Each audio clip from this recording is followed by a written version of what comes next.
Okay, go to page with Zion.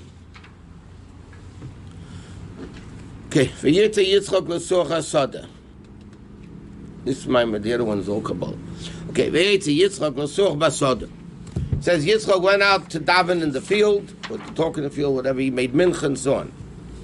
So he says, Levi is that to understand, what does it mean he went out into the field? Why didn't he daven in his house? There's a concept of going out. So he says, Hine yesh Mishnah Braisa. In Gemara, in the era of the Mishnah, there was Mishnah and Braisa. Okay, what is Mishnah? Mishnah means what was learned. Braisa literally means outside. Like we learned already many times, Rabbi Yehuda Nasi, when he saw that the oral Torah was being forgotten, and even though it was halachically, biblically forbidden to write formally Torah Shebal Peh, you're not allowed to, private notes you're allowed to take, but to formally write Torah Shebal Peh was biblically forbidden. So Rabbi Yehuda Nasi started seeing that people were forgetting the oral because of Golus and everything else that went on. So he said, there comes a time to Hashem that you need to break the Torah. As the analogy given is, sometimes you need to cut off a hand, God forbid, to save the life. So even though you're cutting the hand, you're amputating the hand, but nevertheless you're saving the life through that. So Rabbi Yehuda Nasi said, if we don't write it down, we're not going to have any Torah. Okay, that's what he said. So what did he do? He gathered all the scholars in his generation. At his expense, he was very wealthy. And for years and years and years, they worked out the whole concept of all the oral teachings that were handed down from Rabbi to student, and everybody, they compared notes, and everything was... So Rabbi Yehuda Nasi organized what we call Mishnah. Okay, that Rabbi Yehuda Nasi organized based on all the scholars in his generation, and that was the Mishnah. There are a lot of teachings that Rabbi Yehuda Nasi didn't put into the Mishnah. It was from the same era of Tanoim. Okay, but instead of putting in a Mishnah, he left it outside of the Mishnah. That's what Braisa is. Okay, so when you learn Gemara, you have a Mishnah, then the Gemara calls it Braisa. Braisa literally means outside. So Rabbi Yehuda Nasi left outside the Mishnah, he called Braisa. Okay, now, usually, as whoever learns Gemara knows, the Mishnah is very short and abridged, and the Braisa elaborates more on the Mishnah.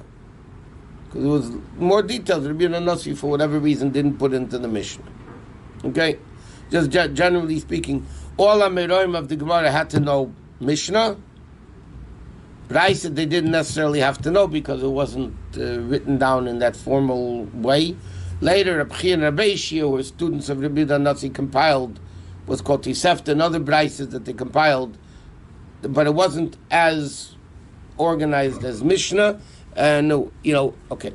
It doesn't have the force of the Mishnah. It doesn't have the force of a Mishnah, but you can refute an Amora from a Braisa. The difference between a Tosefta and a Braisa is what? Tosefta is Braisa. Same thing is the difference. Okay, so he says there's Mishnah and there's Braisa.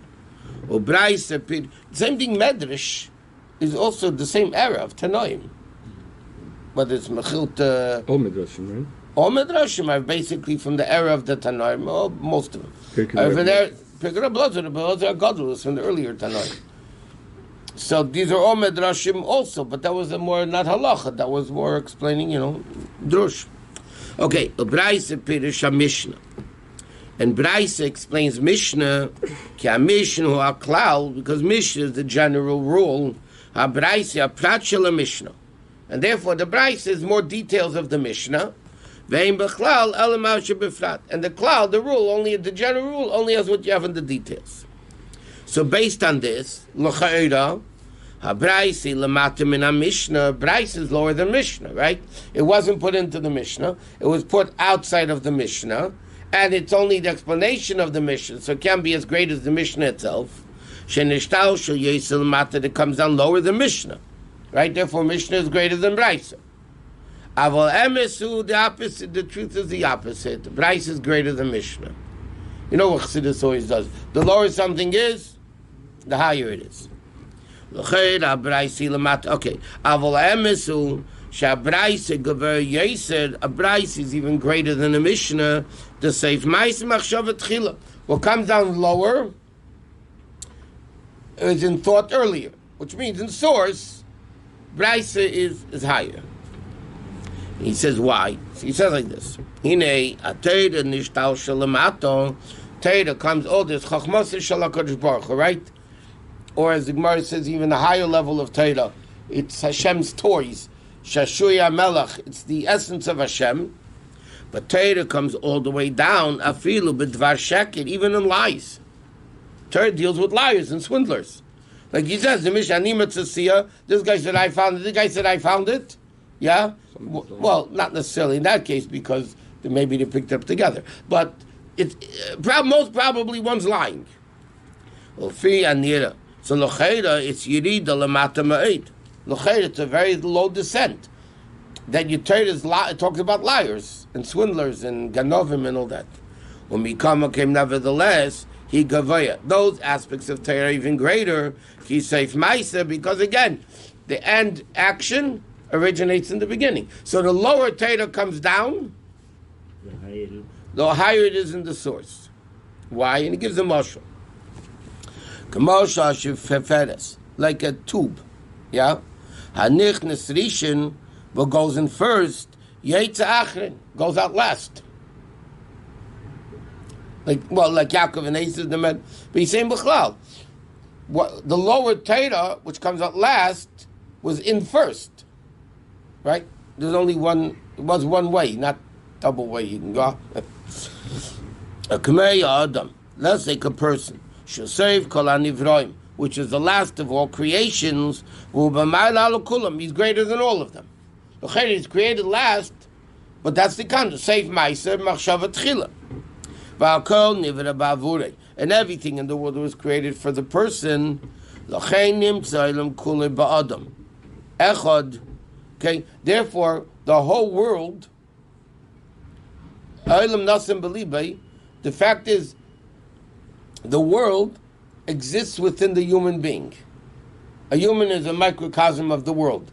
And this Medrash says, there's daimim tzemei chai medaber in the world. So there's daimim, which is the inanimate parts of a person. Then you have the hair. Then you have the animal. Then you have the human part of the person. So the whole world actually is found. There's water in the world, water in the person. Whatever there is in the world, the Medrash says, exists in a person. Why? Because a person, even though he's the lowest and the last, but he originates, the whole world was created for him. That's what the person is all about. And as the Rambam explains, it doesn't mean, as people take it literally, the whole world was created for me. Therefore, it means whatever you do affects the entire world. That's what Chazal say. Okay? Why? It's even greater than Olam Haba. Because Olam Haba, Tzadikim Yeshvim, Tzadikim sit, and they're only enjoying the ray of the Shechina. It's only the external level, like it says, you should say, you'll see my back, which is a tainik shemasik odem avidose. The tainik that a person gets from his aveda, or bechinas achurayim, is only the external level. Gan Eden is the reward for this world. Right? What's Gan Eden? The ray of the Shechina only. But upon ein befshari lahasig, but the face of Hashem you can't get. What did Hashem tell Moshe Rabbeinu? You can see my backside, you can't see my face. By the way, Chassidus with Medrash says also, Lo yirani adam v'chai literally means no person could see me and live. Chassidus explains, the Medrash. Lo yirani adam v'chai, a few things. First of all, chai represents the Chai HaKadosh. Now that not only a person can't see me, even the Malachim can't see me. Lo yirani ha'adam v'chai, even the Chayas. Or another interpretation that says, you can't see me and live, but after you die, then you could see me. But that's not in Gan Eden, though. In Gan Eden is only the ray of the Shechina. It's in the Muslim Shia. Yeah, then it's the ultimate. But Gan Eden is only Bechina Zivar Belvat. And Gan Eden is only a ray of the Shechina. And therefore, Yofa Shachas, Shumaisa Atzma Bli Tainuk, or Bli Seichel, therefore, action, which is no pleasure and no seichel, is better than kol chayei But why is action better than everything else? Because seif ma'aseh machshava tchila. Because the ultimate goal is action. In other words, what does it say in a Yom that the Rabbi said that one action is better than 1,000 groans in size. Ma'is achad, one action is better than 1,000 kvetchings. Yeah? Because kvetching is not what it's all about, and the action what it's all about. I mean, it's part of the Jewish DNA to kvetch, but it doesn't do anything. What he saw was in part The external, like at that time, was the external level of Elokus. it was like what he saw from Gan Like a Gan Eden level, yeah. But Gan Eden is only a temporary time, no? Why? They're there 3,500 years. Until How long is Avraham Avinu in Gan Eden for?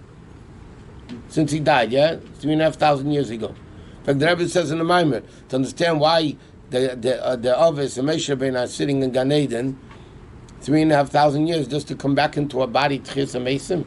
They're there a long time in Gan Eden. So there is a concept of time there, because we say There is. Adish. There is a concept of time. Because Gan Eden is Bria. Bria is already time. Not the concept of time exists. It's not. The same as here? I mean, a yard site means it's connected, therefore, but, yeah. You like to say?